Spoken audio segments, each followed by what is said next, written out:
சின்ன மருமகள்ல அடுத்து நடக்க போகுதுன்னு வாங்க பார்க்கலாம். வீட்டில் இருக்கிற யாருக்குமே தெரியாம சேது தமிழ்ச்செல்விய காலேஜில் சேர்த்தா நல்லா இருக்கும்னு நினைக்கிறவங்க இந்த வீடியோவை லைக் பண்ணிக்கங்க. இங்கே தமிழ் ரூமில் உட்காந்து தேமி தேமி அழுதுகிட்டு இருக்கவும் சேது வந்துட்டு, என்ன தமிழ் ஏன் இப்படி அழுதுகிட்டு இருக்க அப்படின்னு சொல்லி சேது கேட்குறாரு. பின்ன என்ன மாமா, 12ஆவதுல நல்ல மார்க் வாங்கினேன், மருத்துவ நுழைவுத் தேர்வில் பாஸும் ஆகியிருக்கேன், நல்ல மார்க்கும் வாங்கியிருக்கேன். ஆனால் என்ன, டாக்டர் தான் ஆக முடியலை. நான்லாம் டாக்டர் ஆகிறதுக்கு தகுதியே இல்லை மாமா. நான் டாக்டர் ஆகணும்னு ஆசைப்பட்டிருக்கவே கூடாது. என் ஆசையெல்லாம் அப்படியே கனவாகவே போக போகுது அப்படின்னு சொல்லிட்டு தமிழ் ரொம்ப வருத்தப்படவும், இங்கே பாரு என்னை பார் தமிழ் அப்படின்னு சொல்லிட்டு சேது சொல்கிறாரு. நான் உனக்கு ஒரு சத்தியம் பண்ணியிருக்கேன், உனக்கு ஒரு வாக்கு கொடுத்துருக்கேன், ஞாபகம் இருக்கா? நான் உன்னைய டாக்டராக்கியே தீர்வேன்னு சொல்லி நம்ம கல்யாணம் ஆன புதுசில் உனக்கு நான் வாக்கு கொடுத்துருந்தேன். உனக்கு புத்தகம்லாம் வாங்கி கொடுத்து உன்னைய 12ஆம் கிளாஸ் பரிட்சை எழுதுறதுக்கு ஹால் டிக்கெட்டெல்லாம் வாங்க சென்னைக்கெல்லாம் உன்னை நான் கூட்டிகிட்டு போயிருக்கேன். இதெல்லாம் உனக்கு ஞாபகம் இருக்குது தானே? அப்புறம் ஏன் நீ வருத்தப்பட்டுக்கிட்டு இருக்க?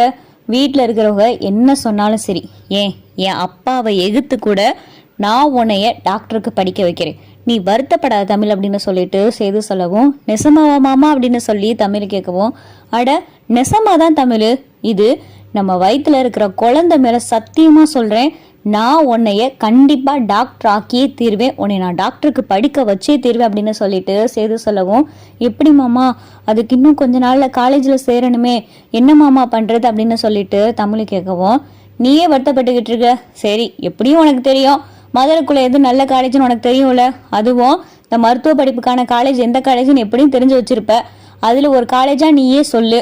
நம்ம நாளைக்கு யாருக்கும் தெரியாமல் சும்மா கோயிலுக்கு போகிறோம், அங்கே போகிறோம், இங்கே போகிறோம் அப்படின்னு சொல்லிட்டு வீட்டில் இருக்கிறவங்கிட்ட கண்ணை காமிச்சிட்டு நம்ம காலேஜுக்கு போயிட்டு என்ன ஏதுன்னு சொல்லி விசாரிச்சுட்டு வருவோம், அதுக்கப்புறம் மற்ற விஷயத்த பார்த்துக்கிறோம் அப்படின்னு சொல்லி சேது சொல்லவும், நெசவாமாமா அப்படின்னு சொல்லி தமிழை கேட்கவும், அட நெசமா தான் தமிழ், இப்போதான் உன் முகத்துல சிரிப்பே வருது, அழுகாது தமிழ், நீ அழுது வருத்தப்பட்டேன்னா வயிற்றுல இருக்கிற குழந்தையும் வருத்தப்படுமா, சொல்லியிருக்கேன் நான் உன்னை எப்பயுமே சந்தோஷமா இருக்கணும்னு, நீ சந்தோஷமா இருந்தாதான் வயிற்றுல இருக்கிற நம்ம பிள்ளையும் சந்தோஷமா இருக்கும். எங்க அம்மா எனக்கு எப்பயுமே சந்தோஷமா இருக்கும்னு தான் நான் ஆசைப்படுவேன், சரியா?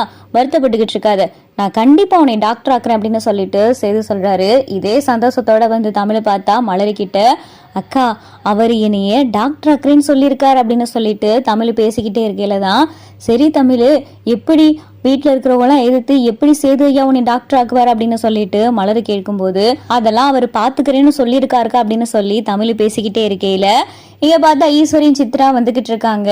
அப்பதான் மலர் தமிழ் வயிற்ற பார்த்துட்டு, தமிழ் உன் வயிறு என்ன எப்படி இருக்கு, நீ வயிற்றுல வச்சிருந்த துணியை காணா போச்சு, ஈஸ்வரியத்தை வேற வராங்க, கொஞ்சம் மறைஞ்சுக்க தமிழ் அப்படின்னு சொல்லிட்டு வேகமா மலர் சொல்லவும், மலர் பின்னாடி பார்த்தா தமிழ் போய் நிற்கவும், இங்க ஈஸ்வரியும் சித்ரா வந்துட்டு, ஏ மலர் எனக்கு தலை வலிக்கிற மாதிரி இருக்கு, ஒரு டீ போடு அப்படின்னு சொல்லிட்டு ஈஸ்வரி சொல்லிக்கிட்டு இருக்கு. பின்னாடி பார்த்தா தமிழ் நின்றுகிட்டு இருக்கு. இங்க ஈஸ்வரியும் சித்ராவும், நீ ஏண்டி அவ பின்னாடி நின்றுகிட்டு இருக்கு அப்படின்னு சொல்லிட்டு இங்க ஈஸ்வரி கேட்டுக்கிட்டு இருக்கு. இல்லத்த ஒன்னும் இல்ல, சும்மாதான் நின்றுகிட்டு இருக்கு அப்படின்னு சொல்லி தமிழ் மழுப்பவும், சரி என்னமோ நின்று போய் தொல்லடி அப்படின்னு சொல்லிட்டு ஈஸ்வரி கிட்ட பார்த்தா இங்க மலர் டீயை போட்டு கொடுக்கவும், ஈஸ்வரியும் சித்ராவும் டீயை வாங்கிட்டு அந்த பக்கம் போயிடறாங்க. வேகமா பார்த்தா தமிழ் வயிற்றுல துணி வைக்காதனால முந்தானை எடுத்து வயிற்ற மறைச்சிக்கிட்டே வேகமா தமிழ் பார்த்தா மாடியில ஏறி போகவும், இங்க சித்ராவும் ஈஸ்வரியும், மா அவ என்ன ஒரு மாதிரியா போய்கிட்டு இருக்கா அப்படின்னு சொல்லிட்டு இங்க சித்ரா கேட்கவும், விரி அவ என்னமோ பண்ணட்டும், எனக்கு தலை வலிக்குது அப்படின்னு சொல்லிட்டு இங்க ஈஸ்வரியும் சித்ராவும் டீயை குடிச்சுக்கிட்டு இருக்கு.